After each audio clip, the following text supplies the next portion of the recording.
యోహాను సువార్త 14:1 మీ హృదయమును కలవరపడనీయకుడి, మీరు దేవుని యందు విశ్వాసం ఉంచున్నారు, నా యందు విశ్వాసం ఉంచడి అని ప్రభు మనతో మాట్లాడుతున్నాడు. ఈ ప్రశస్తమైన ఉదయకాల సమయంలో ఎవరితో చెప్పుకోవాలి నా బాధనని? నా జీవితంలో, నా అంతరంగములో విచారములు హెచ్చించుచున్నాయి, ఆదరణ నెమ్మది లేదని, నా జీవితంలో ఓదార్పు లేదని కలవరపడుతున్నావేమో. నిన్ను ధైర్యపరచువాడు మన ప్రభు అయిన యేసుక్రీస్తు మాత్రమే. దేవుడే నీ కన్నుల ప్రతి బాష్ప బిందువు నుండి నిన్ను విడిపిస్తాడు. శ్రమలు నీ జీవితంలో నిన్ను శ్రేష్టమైన వ్యక్తిగా మార్చడానికి వస్తాయి. దేవుడు నిన్ను దీవించాలనుకున్నప్పుడు తప్పక పరీక్షిస్తాడు. ఆ పరీక్షలో నువ్వు గెలుస్తావు. ప్రభునికి సహాయకుడి ఉంటాడు. ఆయన యందు విశ్వాసం ఉంచువాడెవడును సిగ్గుపడ్డాడని దేవుని వాక్యం సెలవిస్తుంది. ప్రియమైన దేవుని బిడ్డ, నీ కుటుంబంలో ఉన్న సమస్యలు, నీ వ్యక్తిగత పరిస్థితులు, నీ ఆర్థిక ఇబ్బందులు, నీ పిల్లల భవిష్యత్తును గూర్చినటువంటి ఆలోచనలు, రకరకాల పరిస్థితులు నీ జీవితంలో నెమ్మది లేకుండా చేస్తున్నాయా? దిగులుతో ఉన్నావా? కృంగిపోతున్నావా? ఎంత ఆలోచించినా, ఎన్ని తలంచినా, ఎన్ని ప్రయత్నం చేసినా నీ జీవితంలో ఓదార్పు లేదా? ఆదరణ లేదా? దుఃఖముతో కుమిలిపోతున్నావా? నీ జీవితంలో మరి ఎన్నడూ మానని గాయముల చేత నువ్వు బాధించబడుతున్నావా? అనేక సమస్యలు నీ చుట్టూ ఆవరించి ఉన్నప్పుడు నెమ్మది లేని పరిస్థితుల్లోనికి వెళ్ళిపోయి జీవితంలో విసిగి వేసారిపోతున్నావా? దేవుని వాక్యంలో రాయబడ్డది, మీరు విసిగిపోవద్దు, మీరు అలసిపోవద్దు, మీరు క్రీస్తును అనగా పాపాత్ములు తనను తిరస్కరించిన యేసుక్రీస్తును తలంచుకుంటూ మీరు ముందుకు సాగాలని, న్యాయము తీర్చగల దేవునికి మిమ్మల్ని మీరు అప్పగించుకోవాలని దేవుని వాక్యం సెలవిస్తుంటుంది.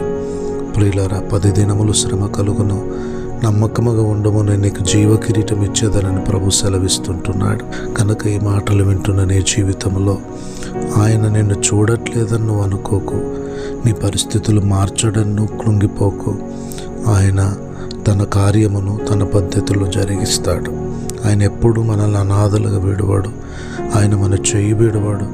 ఆయన మనతో ఉంటాడు, మనల్ని ఆదరించి బలపరుస్తాడు. నాయోను గ్రామంలో ఉన్న విధవరాలి జీవితంలో ఒక్కడే ఉన్న కుమారుడు చనిపోయినప్పుడు ఆ తల్లిని ఆదరించాడు ప్రభు. ఎవరు లేరే, నేను ఎవరికి చెప్పుకోవాలి?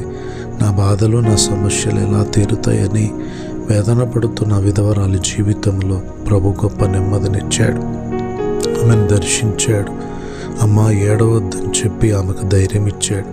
ఆ పాడను ముట్టి ఆ కుమారుణ్ణి మరి బాగుపరిచాడు. ఈరోజు నీ జీవితంలో నిన్ను ఆదరించలేడా? నిన్ను ధైర్యపరచలేడా? నిన్ను ఓదార్చలేడా? నీ జీవితానికి గొప్ప నెమ్మదిని, సమాధానాన్ని, ఆదరణను ఇవ్వలేడా? ఎందుకు అధైర్యపడుతున్నావు? ఎందుకు దుఃఖపడుతున్నావు? ఎందుకు కన్నీరు కారుస్తున్నావు? నీ కన్నీరంతటిని తొడవగలిగిన వాడు మన ప్రభు అయిన యేసుక్రీస్తే. దేవుని వాక్య భాగములో గనుక మనం చూస్తే, యేసుక్రీస్తు ప్రభు లాజరు చనిపోయినప్పుడు మరి మరియా మార్తలను కలుసుకున్నాడు. మరియా మార్తలను కలుసుకున్న ఆ సమయంలో మరి వారు ఏడ్చుచుండగా యేసయ్య కూడా కన్నీళ్లు విడిచినట్లుగా దేవుని వాక్యంలో రాయబడ్డది. ఎందుకు ఈ మాట చెబుతున్నానంటే, ఆయన నీ బాధను అర్థం చేసుకోగలిగిన దేవుడు, నీ మీద దృష్టి ఉంచగలిగిన దేవుడు, నీకు సహాయం చేయగలిగినటువంటి దేవుడు. అటువంటి దేవుని నువ్వు కలిగి ఉన్నందుకు నువ్వు ధైర్యంగా ఉండాలి. దేవుని వైపు చూడాలి. దేవుని అందే నిరీక్షణ ఉంచాలి. విశ్వసించువాడు కలవరపడని, నీతిమంతుడు విశ్వాసమూలంగా జీవించునని దేవుని వాక్యం సెలవిస్తుంది. యెహోవా యందు నమ్మకించువారు కదలక నిత్యము నిలుచొచ్చు సియోను కొండ వలె ఉంటారని దేవుని వాక్యం మనల్ని హెచ్చరిస్తుంది. కనుక ధైర్యంగా ఉండు. ఆయన ఎప్పుడు కూడా మరి మనల్ని విడిచిపెట్టాడు. నేను నా తండ్రికి ఇష్టమైన కార్యములు చేయుచున్నందున ఆయన నన్ను ఒంటరిగా విడిచిపెట్టలేదని మన ప్రభు అయిన యేసుక్రీస్తు ప్రభు కూడా చెప్పిన మాట మీరు విన్నారు కదా. ఆయన నిజంగా మనల్ని ఒంటరిగా విడిచిపెట్టడండి. శరీరంలో బలహీనం కనుక నా ప్రభు నన్ను విడిచిపెట్టాడేమో, అందరూ నాకు దూరం అయ్యారు, ఎవరు నాతో లేరు, నా జీవితంలో నేను ఒంటరిగా ఒక్కడిగా నేను అడుగులు ముందుకేస్తున్నానని చాలాసార్లు మనం దుఃఖపడతా ఉంటాం. కానీ మన ప్రభువు మనతోనే ఉంటాడండి. అతడు నన్ను ప్రేమించున్నాడు గనక నేను అతన్ని తప్పించేదను. అతని శ్రమలో నేను అతనికి తోడై ఉండేదను. అతను విడిపించి అతని నామమును గొప్ప చేసేదనని ప్రభు సెలవిచ్చాడు. ఈ గొప్ప ఆదరణకరమైన మాటలు మన జీవితానికి నెమ్మదిని కలగజేస్తాయి. ప్రియులరా, నీవు కృంగిపోకు, అధైర్యపడకు. సమాధానకర్త అయిన దేవుని గొప్ప సమాధానం మీ హృదయాలలో ఏలుబడి చేయనట్లుగా ఆయన మీ ఎడల కృప చూపుతాడు. మీ కన్నీరు తుడుస్తాడు. మీ దుఃఖమును ఆనందమునకు మారుస్తాడు. ధైర్యంగా ఉండండి. మీ హృదయములను కలవరపడనీయకండి. మీ హృదయములో ఉన్న కలవరాలన్నిటినీ ఆయన తొలగిస్తాడు.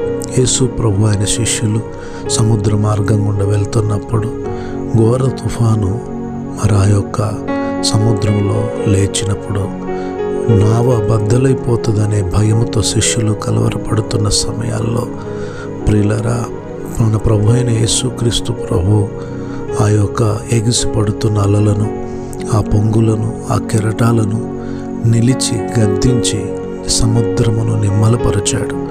ఈరోజు నీ జీవితంలో ఎదురవుతున్నటువంటి అనేక సమస్యలైనటువంటి సుడిగుండాలను, నీ మీద పడుతున్నటువంటి రకరకాల పరిస్థితులను ఆయన అణిచివేసి నీకును నెమ్మదిని, శాంతిని, సమాధానం ఇవ్వగలడు. ఆ చిన్న దోణిలో యేసు ఉండుట చేత ఆ గొప్ప తుఫాన్ నుండి ఏ విధంగానైతే విడిపించబడ్డారో, ఈ ఉదయకాల సమయంలో నీ కుటుంబం మీద పడుతున్న అనేక రకాల సమస్యల నుంచి దేవుడు వాటిని అణిచివేసి నీకు తోడుండి నీకు నిమ్మలమును, నెమ్మదిని కలగజేయడానికి ఇష్టపడుతున్నాడు. ఈ మాటలు వింటున్న నువ్వు ధైర్యం తెచ్చుకొని ప్రభు మీద ఆధారపడు, ప్రభు వైపు చూడు, ప్రభు మీదనే నిరీక్షణ ఉంచుకో. దేవుడు తప్పకుండా నీ విశ్వాసాన్ని సిగ్గుపడనీయకుండా దేవుడు నీ జీవితంలో గొప్ప కార్యం చేస్తాడు. విశ్వసించువాడెవడు సిగ్గుపడడని చెప్పిన మాట ప్రకారం నిన్ను సిగ్గుపడనీయడు. నీతో ఉంటాడు, నిన్ను నడిపిస్తాడు, నీకు ఆలోచన ఇస్తాడు, నిన్ను బలపరుస్తాడు, నీ అక్కర్లు తీరుస్తాడు, నీకు సహాయకుడిగా ఉండి నిన్ను ధైర్యపరిచి ముందుకు నడిపిస్తాడు. దేవుని వాక్యాన్ని బట్టి ధైర్యం తెచ్చుకోండి. ప్రభు మీద విశ్వాసం ఉంచండి. ప్రార్థనలో పోరాడండి. ప్రభు తప్పక జయమిస్తాడు. ఈ మాటలు ప్రతి ఒక్కరి జీవితంలో ఆశీర్వాదకరంగా చేయునుగాక. Amen, amen, amen.